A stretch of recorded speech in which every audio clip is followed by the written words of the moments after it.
car. Make sure you watch your offset. Weak side cover into the 8. Stay back with the cover.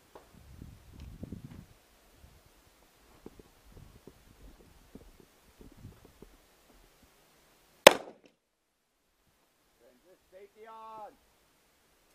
Transition with safety on.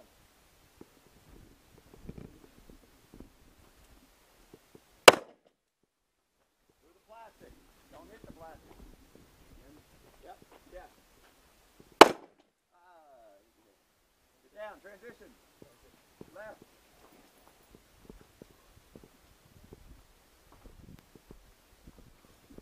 Get back to your cover.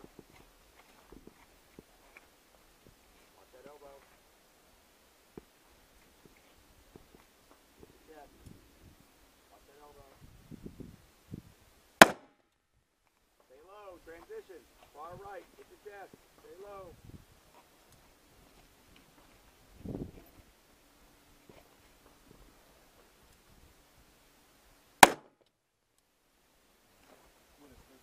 Squat.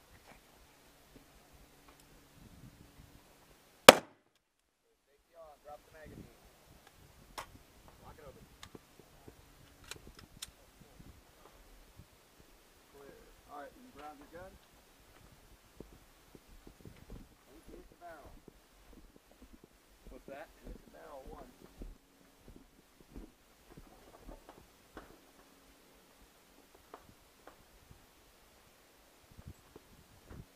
Where's that, sir?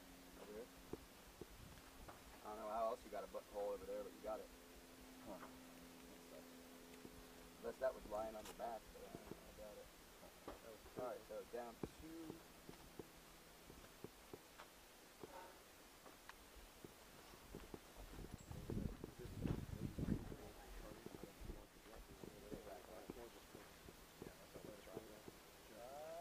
Shit.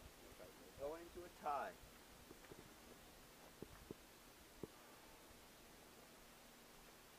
Alright. Go!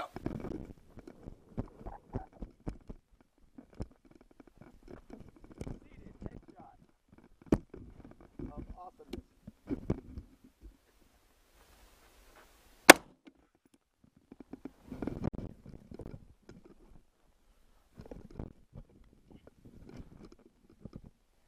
Headshot.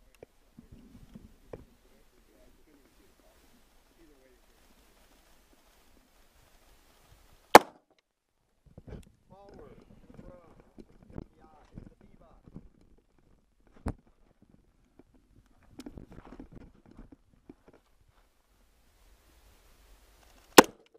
Move. Safety on.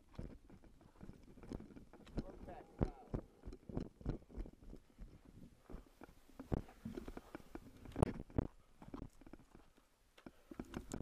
Out. Going to the B-box. The door.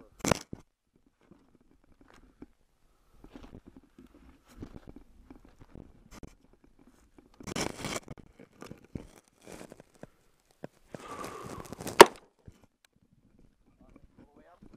Feet on the tire. Roll over into the A-box. 5. Left to right.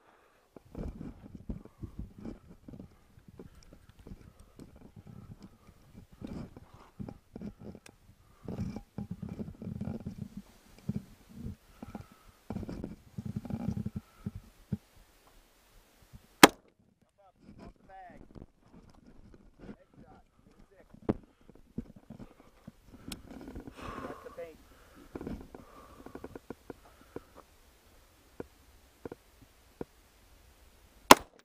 Through the windows. Watch your offset.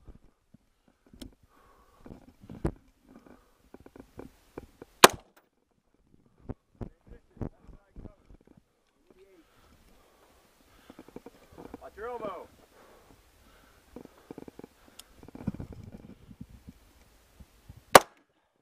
Transition. Strong side cover into the 9. Move. Behind cover.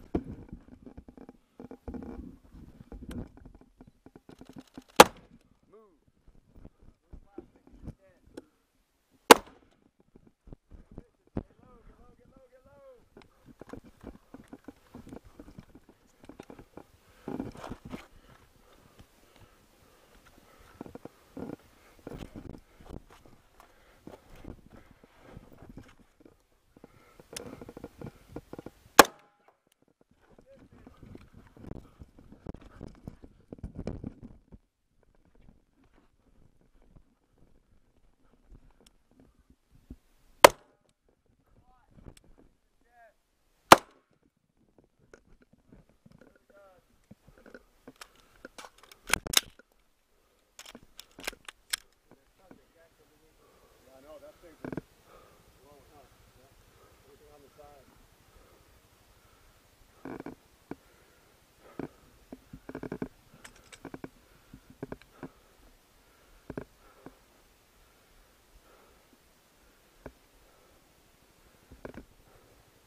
that's out. This is down one. Now we need a review down here. Alessandro is the impartial judge because he's European. He's got an accent. He's also Italian and can't be fried. Is that in or out? Headshot. If you gotta look that long, gotta go to the runner. It is on the outside line, so it is on the line. I would consider that, yeah. Down one. Joe is the winner. Whew. It's like a little bit of an application of all the stuff we've been doing, right? So there's obviously everything but recoil management. There isn't a lot of that, but we get a lot of that all throughout the day. What there is here is really running the gun in some awkward positions, transitioning, use of cover, all your three-point ready position, running the safety when you're supposed to, having it off when you're supposed to. A couple of you tried to pull the trigger with the safety on, a couple of you started moving with the safety off, that kind of stuff. You want to fix that. Obviously just all about getting your hits, knowing your offset, right? Not hitting your plastic, knowing what's going on. I was fucking with you guys in the middle there. I don't even think you hit it really. I think your muzzle blasted out, right? And I told you you shot it wrong, right? You want to try to get inside the head a little bit. The idea is, hey, you stop. I had to double check. I was like, the idea here is just to make sure that you're applying the skills that you need to apply, that you develop throughout the day, right? So it's a little bit of a step 3 of the skill development cycle, evaluating your ability to apply the skills that I already know you can perform. I know you can do all this stuff. You've been doing it all day. I know you can run the gun. Can you do it under a little bit of pure performance pressure and stuff like that? Questions about anything we covered today? We covered the most likely scenario of use for a defensive semi-automatic carbine. We talked about working well with the body vest naturally. Of course, we did a very quick review of the safety, comfort, company stuff, and you guys have all heard that. We talked about the 3 points of contact when the ready position, the high compressed ready position, consistent with our shooting position, our 4th point of contact.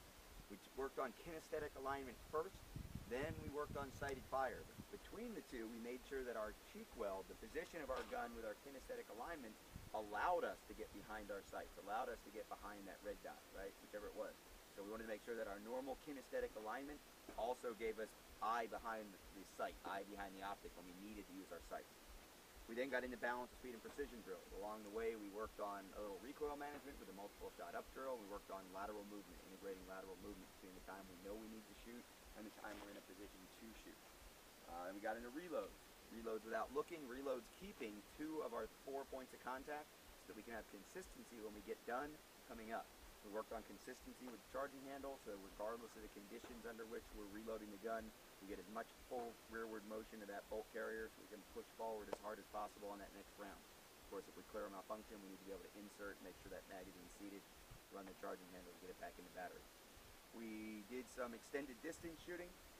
We confirmed that the rifles were somewhere near where we needed them to be as far as the optics. We talked about sighting in at distance, talked about what distance we wanted to be at. Did we want to be zeroing for the most probable distance of use and creating efficiency issues when we had to shoot at slightly beyond that, like 20 yards instead of 15 feet? And I think the answer is no. We want to go ahead and zero for further out than we're most likely to use the gun so that we can have efficiency over a wide, broad spectrum of ranges, from 15 feet out to 100 yards, maybe even beyond in some really extreme scenarios. When we got done with that, we talked about positional shooting. So we started talking about how we can use our body positions to increase our deviation control. So we talked about bringing our arms in contact with our hands. So this is 4 points of contact. This is 4 points of contact with 1 of them supported.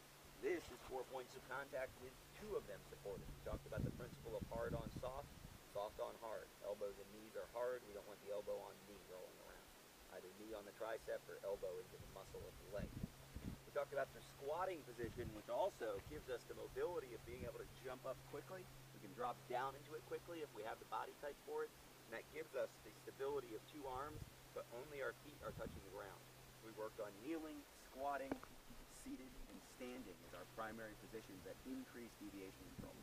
Then we worked on shooting around cover. We talked about being able to lean out, keep our lower body in. We talked about transitioning to the weak side because we do gain the advantage with a long gun, unlike what we do with a pistol where we really don't gain any advantage by switching to the weak hand to lean out.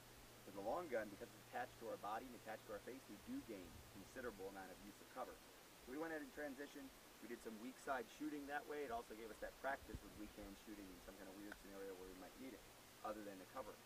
Then we talked about applying our use of cover concept standing to a kneeling position. Next thing we did was work through some counter ambush stuff. We worked through the idea of, what if I do have that gun on and I get distracted by checking on my kids, or I shove some guy off of me and I think it's all over, and then all of a sudden another guy shows up, or that guy draws a knife or a gun. Now I need to get to my gun quickly. We did a figure 8 drill, which also tested our ability to apply the stuff we've been doing with a little cognitive distraction. Okay? We worked on then some completely improvised cover positions and improvised shooting positions based on the reality of terrain, maximizing our use of cover, getting to some targets that were in some odd positions, and we did that under a little bit of pressure, which also gave us an opportunity to evaluate our ability to apply the skill. I think that's pretty much it, and that's a pretty full day for a Combat Focus Carbine. One-handed. We also worked on one-handed, and we worked on the extreme close quarters stuff. So we did a little bit of, what if I'm injured, what if I'm holding a puppy or a shark or something like that, and I need to shoot still, how do I do that, using the body, posture, pulling that stock in underneath if we need to. And then we looked at pulling the gun back in, clamping, controlling, turning our entire torso for the close quarters to the weak side, and then pulling the gun back in and inverting it, and actually taking a shot with our thumb for an extreme close quarter shot, strong